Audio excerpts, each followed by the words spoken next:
Ça demande la puissance de l'Esprit Saint pour avoir un grand problème et rester toujours en paix.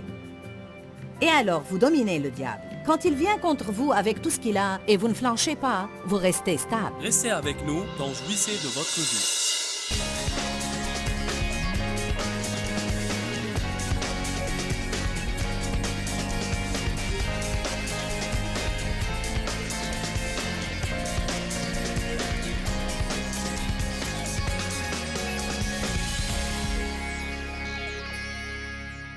J'intitule cette petite série aujourd'hui « La puissance de la serviette ». La puissance de la serviette. Certains pourraient penser « Qu'est-ce que ça peut bien être ?» Bien, vous verrez dans un petit moment. Il y a deux écritures que je veux poser comme base. Et nous nous y référerons tout au long de la journée. La première est dans Romains 12, 21. « Ne te laisse pas vaincre par le mal, mais sois vainqueur et maîtrise le mal par le bien. » La Bible ne nous dit-elle pas « Ne faites jamais le mal à ceux qui vous font le mal » ? Mais nous devons quoi ? Être bons avec nos ennemis, les bénir. Pourquoi ? Pourquoi devrais-je faire cela ? C'est la chose la plus hors nature au monde entier. Mais c'est la manière dont nous surmontons le mal avec le bien. Nous ne vaincrons jamais le mal en étant mauvais. Mais nous pouvons surmonter les effets dévastateurs du mal dans notre vie seulement en étant bons avec quelqu'un d'autre. Chaque fois que le diable vient contre vous, trouvez quelque chose de bon à faire pour quelqu'un d'autre. Si vous ne vous sentez pas bien, appelez quelqu'un et encouragez-le. Si vous avez eu un revers de fortune, allez trouver quelque chose dans votre maison et donnez-le à quelqu'un qui n'a même pas autant que vous avez. Nous lisons ces écritures et nous pensons qu'elles sont belles. Mais je mets une arme dans votre main aujourd'hui. Vous pouvez vaincre le mal dans votre vie en faisant de bonnes œuvres si vous les faites avec un véritable cœur sincère. Vous ne les faites pas juste pour obtenir quelque chose, mais vous les faites parce que Dieu a dit de les faire et vous croyez que ces principes sont efficaces. Je vais vous dire quelque chose. Je ne pense pas que nous voyons assez de bonnes actions dans le corps de Christ aujourd'hui.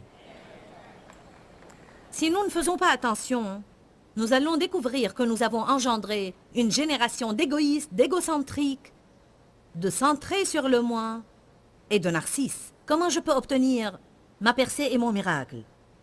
Faites que je me sente toujours bien. Faites quelque chose pour moi. Je crois Dieu pour quelque chose pour moi. Même nos listes de prières peuvent nous en dire beaucoup sur nous-mêmes. Si vos pétitions sont plus que vos louanges, vous devriez réévaluer. Si vous passez la majeure partie de votre temps à prier pour votre percée et peu de temps à prier pour les autres, vous devriez réévaluer. Car une des choses les plus dévastatrices au monde entier, je veux dire que c'est tuant, c'est l'égoïsme. L'égoïsme. Et moi alors. Nous vaincrons le mal avec le bien. Vous ne battrez pas Satan en vous comportant comme lui. Vous le battrez seulement en vous comportant comme Jésus. Qu'est-ce que Jésus ferait dans cette situation? Qu'est-ce que Jésus ferait? Puis peu importe, comme c'est difficile ou impossible, priez pour que Dieu vous donne la force de faire ce que Jésus aurait fait. Et là, vous serez une personne conquérante.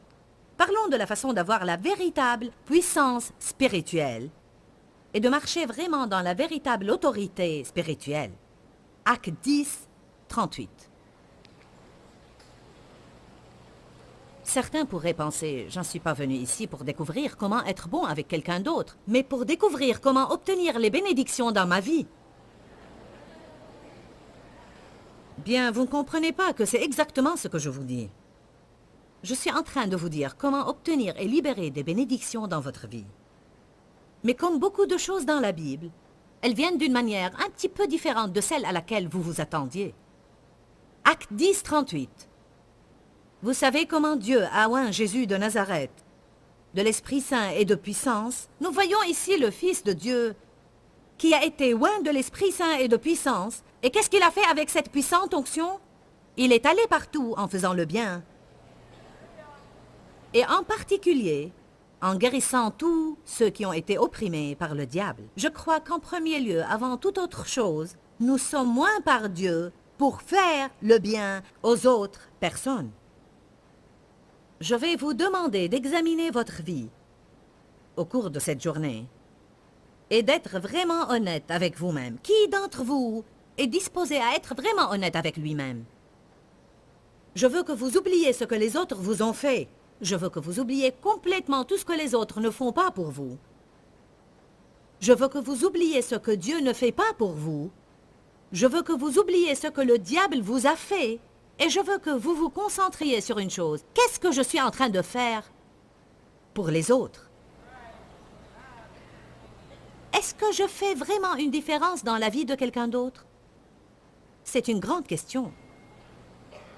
Une grande question. Qu'est-ce que je fais pour rendre la vie de quelqu'un d'autre meilleure? Maintenant, vous êtes bien silencieux. Ce n'est pas pour vous condamner, mais pour vous inciter à faire de bonnes œuvres. Vous savez que l'apôtre Paul a dit « Nous nous stimulons l'un l'autre à faire de bonnes œuvres ». Nous sommes censés nous encourager l'un l'autre à faire le bien aux autres. Les chrétiens s'appellent parfois les faiseurs de bien, ou bien les bienfaiteurs marchands. Mademoiselle Bien, si quelqu'un vous appelle jamais comme ça, dites « Oh merci, c'est mon but ». Je suis heureux que tu le vois, c'est exactement ce que j'essaye d'être. Pourquoi pensez-vous que Satan vous sort ces stupidités? Parce qu'il essaye toujours de saper ce que Dieu essaye de nous faire faire. Rappelez-vous que ces bonnes actions sont sans valeur si vos motivations ne sont pas bonnes. Nous devons parler au sujet des motivations. Nous avons vraiment un tas de choses à dire aujourd'hui, qui, je pense, pourront vous aider et qui sont très importantes. Cette écriture est significative pour moi parce que pendant beaucoup d'années de ma vie, j'ai juste prié pour avoir l'onction. Oh Dieu, je veux cette onction. J'ai jeûné pour recevoir l'onction. Mais je n'avais pas la moindre idée de quoi faire avec cette onction une fois que je l'aurais obtenue. J'ai juste voulu être ointe pour avoir l'air puissante lors de mes réunions. Si les gens tombaient à la renverse en s'approchant de moi, alors je serais puissant. Vous savez comment on est parfois. Amen. Non, je vais vous dire ce qui démontre si vous êtes puissant ou pas. J'ai une petite liste ici. 5 choses qui, je crois, prouvent si nous avons vraiment la puissance du Saint-Esprit dans nos vies ou pas. L'autorité n'est pas le charisme, ce n'est pas parler fort, ce n'est pas parler avec éloquence, ce n'est pas une capacité de rassembler de grandes foules, ce n'est pas qui s'assied au premier rang, ce n'est pas qui a un endroit de stationnement réservé, et ce n'est pas connaître les plus grands prédicateurs.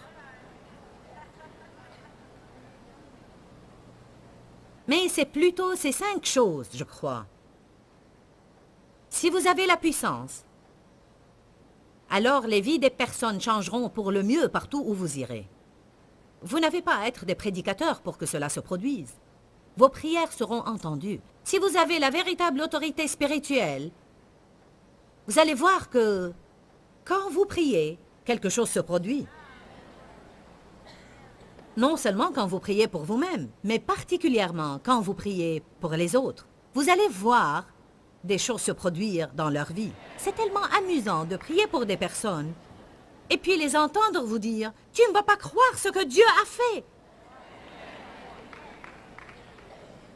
Quelque chose que nous devons apprendre à faire quand il nous dit cela, c'est ne pas ouvrir notre bouche et dire « C'est ce que j'ai prié !»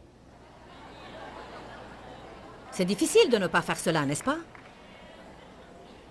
Ma fille m'a dit quelque chose qui s'était produit, et je ne me rappelle pas ce que c'était. Mais quelque chose s'était produit, et moi j'ai dit, j'ai prié pour ça. Puis j'ai pensé, tu sais qu'il ne faut pas faire ça. Vous dites, c'est faux de dire que tu as prié pour quelque chose, non? Mais vous savez que nous devons comprendre que la chair veut être gratifiée, que la chair veut l'honneur. Et si vous voulez crucifier vraiment votre chair, la plus grande mortification que vous puissiez faire à votre chair, c'est faire quelque chose de bon et le faire dans le secret. Oh, la chair ne peut pas supporter cela. Pas de crédit du tout. Et si quelqu'un d'autre recevait le crédit? Nous avons vraiment peur de cela, n'est-ce pas? C'est déjà assez mauvais si nous n'obtenons pas le crédit. Mais si quelqu'un d'autre l'obtenait? Quand est-ce que nous allons jamais apprendre à vivre devant Dieu en sachant que Dieu voit tout? Il sait bien quelle récompense devrait aller à quelle personne. La Bible ne dit-elle pas que ce que nous faisons dans le secret, le Seigneur le voit et nous le rendra? Nous ne savons pas beaucoup sur le sujet de vivre secrètement devant Dieu. La troisième chose, si une personne a l'autorité spirituelle, la véritable puissance du Saint-Esprit, elle ne va pas être dominée par le diable. Vous ne seriez pas en train de parler du diable tout le temps, ce que le diable vous a fait et tout l'ennui qu'il vous cause. Je vous dis que les premières années de mon cheminement avec Dieu, je ne parlais que du diable. Je veux dire le diable, le diable, le diable, le diable, le diable. J'ai pensé que j'avais la puissance parce que j'avais appris comment prier fort et réprimer les démons et crier contre le diable. J'étais bien intégrée avec le bon groupe et j'avais toujours une place privilégiée à l'église et je pensais, ouais, gloire à Dieu.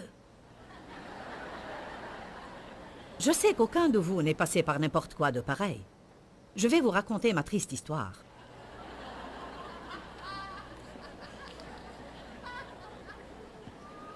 Après quelque temps, j'ai commencé à réaliser que je passais entièrement à côté du sujet, car je ne faisais rien pour développer mon cheminement dans l'amour.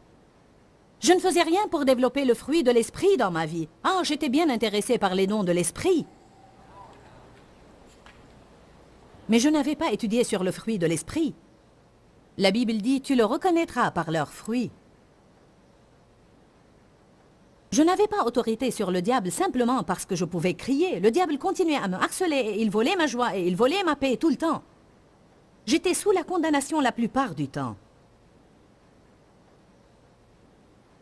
Je vais vous dire la vérité.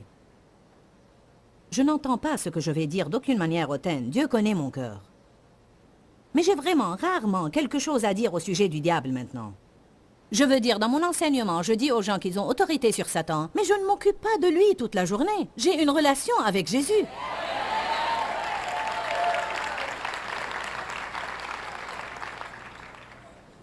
Là où j'ai grandi, je n'entendais pas parler du diable, alors je n'avais jamais parlé de lui. Mais il régnait sur ma vie, car je ne savais pas qu'il était là. Alors quand j'ai rejoint le mouvement de la parole, le mouvement charismatique, j'ai appris que j'avais un ennemi et j'avais autorité sur lui. Mais là, je suis passée à l'autre extrême, et je ne faisais que parler du diable. Le diable fait ceci, il fait cela. Un jour, Dieu m'a donné une prophétie pour la congrégation par ma propre bouche, mais j'en avais autant besoin qu'eux. Il a dit, veux-tu leur dire de cesser de parler de ce que le diable fait et parler de ce que moi je fais? Je fais beaucoup plus que le diable fait. Nous lui donnons beaucoup trop d'attention.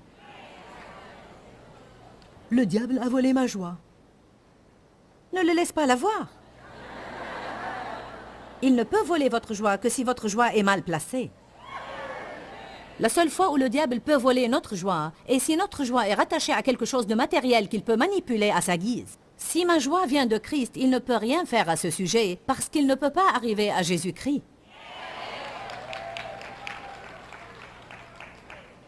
Ne renoncez pas à votre paix. Oui, le diable va continuer à te pousser pour que tu tombes dans l'inquiétude. Il va essayer de voler votre paix, mais vous ne devez pas la lui donner, à moins que la source de la paix soit erronée. Vous n'avez pas besoin du salut pour avoir la paix, si toutes vos circonstances sont bonnes. Ça demande la puissance de l'Esprit Saint pour avoir un grand problème et rester toujours en paix. Et alors, vous dominez le diable. Quand il vient contre vous avec tout ce qu'il a et vous ne flanchez pas, vous restez stable.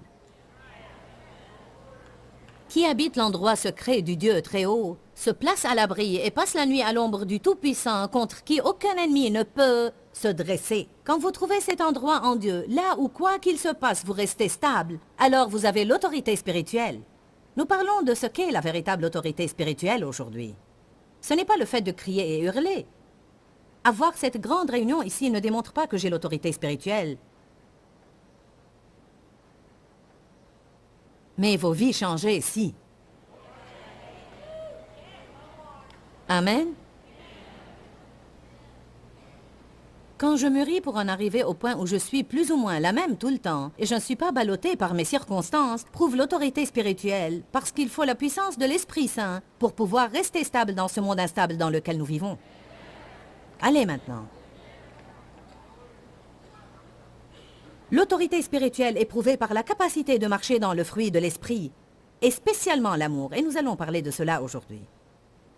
Numéro 5. Je crois que la véritable autorité est visible dans la capacité d'être avec joie serviteur de tous et chacun, sans aucune arrière-pensée. Allez à Jean 13. La puissance de la serviette.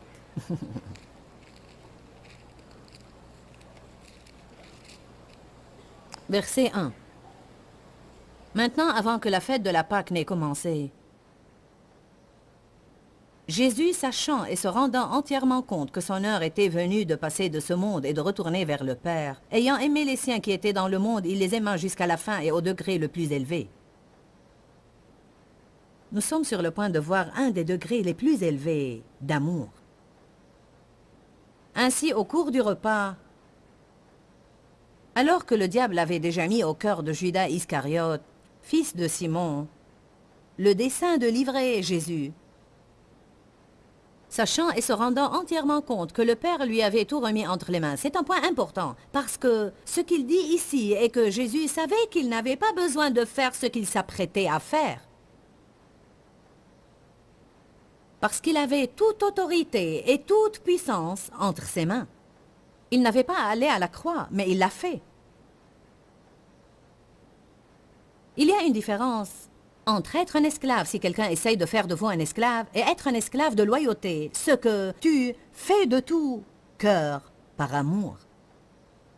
Nous n'aimons pas du tout le mot esclave, et ainsi, serviteur devient un mot que nous pouvons mieux accepter. Mais même dans notre société aujourd'hui, nous n'aimons pas ce mot, parce qu'être le serviteur de quelqu'un nous donne toujours l'impression d'être inférieur à lui. Quelqu'un qui a un travail très mal payé, quelqu'un qui n'a peut-être pas beaucoup d'éducation et sert simplement les autres. Quel genre de travail c'est? Qui voudrait d'un travail pareil? Nous avons tant d'idées erronées en réalité. Juste comme les disciples de Jésus, ils ont passé leur temps argumentant sur qui d'entre eux était le plus grand.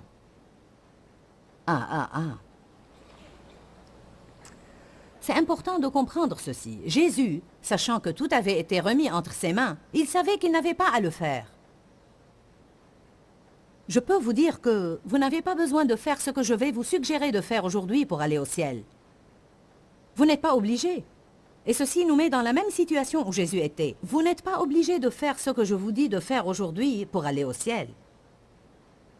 Mais si vous voulez être d'une bénédiction quelconque à quiconque durant votre présence ici, vous devriez. Si vous voulez avoir un peu de joie, vous devriez. Si vous voulez avoir une véritable autorité sur le diable, vous devriez. Il y a des personnes qui iront au ciel sans avoir apprécié le voyage. J'étais l'une de ces personnes. J'étais sur mon chemin vers le ciel. J'étais née de nouveau depuis un long moment. Mais c'est sûr que je ne jouissais pas de mon salut. Une des raisons principales était parce que j'étais égoïste et égocentrique, et la seule personne que j'avais toujours à l'esprit était Joyce Meyer. Bon, 5 personnes seulement savent de quoi je parle. Eh bien, vous êtes de vraies saintes nitouches. Je ne peux même pas imaginer pourquoi vous êtes là aujourd'hui. Combien d'entre vous savent qu'être libéré de soi-même est la plus grande liberté que nous puissions jamais avoir? N'êtes-vous pas parfois lassé et fatigué de vous-même? Bien, écoutez maintenant. Jésus, conscient du fait que le Père lui avait tout remis entre les mains et qu'il était venu de Dieu et qu'il s'en allait maintenant vers Dieu. Maintenant, ce verset est également très important parce qu'il dit « Jésus savait qu'il n'avait pas à faire ce qu'il s'apprêtait à faire, mais il savait qui il était. Il savait d'où il était venu. Il savait où il allait. Je vais vous dire une chose importante. Si vous savez qui vous êtes, vous n'aurez aucun problème à faire ce que Jésus s'apprêtait à faire.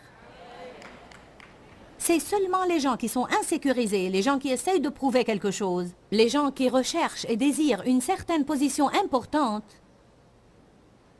qui trouve difficile de faire ce que nous voyons Jésus faire.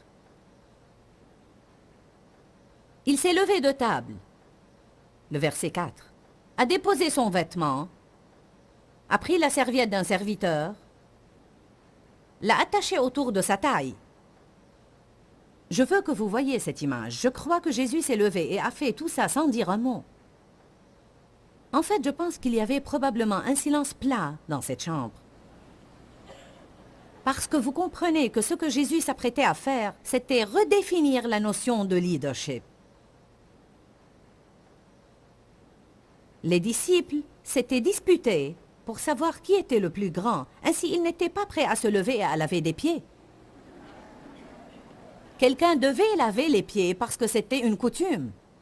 Leurs pieds étaient sales, durcis avec la boue. Ils n'avaient pas des routes asphaltées ou des routes pavées. Ils avaient des routes poussiéreuses. Qui sait s'il pleuvait ou pas? Ils ont toujours porté des sandales. Ils ne portaient pas de jolies bottes ou des chaussures fermées. Comprenons bien aujourd'hui que leurs pieds étaient dégoûtants.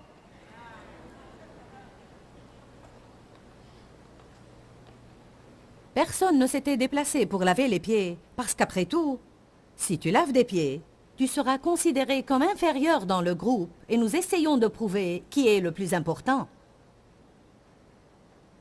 Vous pouvez voir ça? Plusieurs d'entre eux ont pensé « Je devrais le faire, mais je ne vais pas le faire. » Pas moi. Jésus s'est tranquillement levé, sans dire un mot. Je me demande où Jésus va. Mais, que fait Jésus maintenant? Il a enlevé ce vêtement externe, est allé amener la serviette d'un serviteur et le bassin d'eau que je devine était là pour celui qui allait faire cela. A mis la serviette autour de sa taille, s'est mis à genoux et a commencé à laver les pieds des disciples et à les essuyer avec la serviette du serviteur.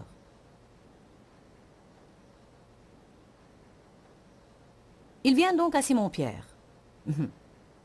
Pierre lui dit, « Seigneur, est-ce à toi de me laver les pieds, toi me laver les pieds ?» Pierre, Pierre, tu ne sais pas ce que je fais, Pierre, tu ne comprends pas. Tu ne piges pas, n'est-ce pas, Pierre? C'est pourquoi je suis venu. C'est pourquoi je suis ici. Je veux vous dire quelque chose. La plupart d'entre nous n'ont pas la moindre idée de pourquoi Dieu nous a laissés ici. Si tout ce que je suis censé faire, c'est jouir de mon temps, pourquoi ne pas me prendre simplement au ciel où je peux faire vraiment la fête?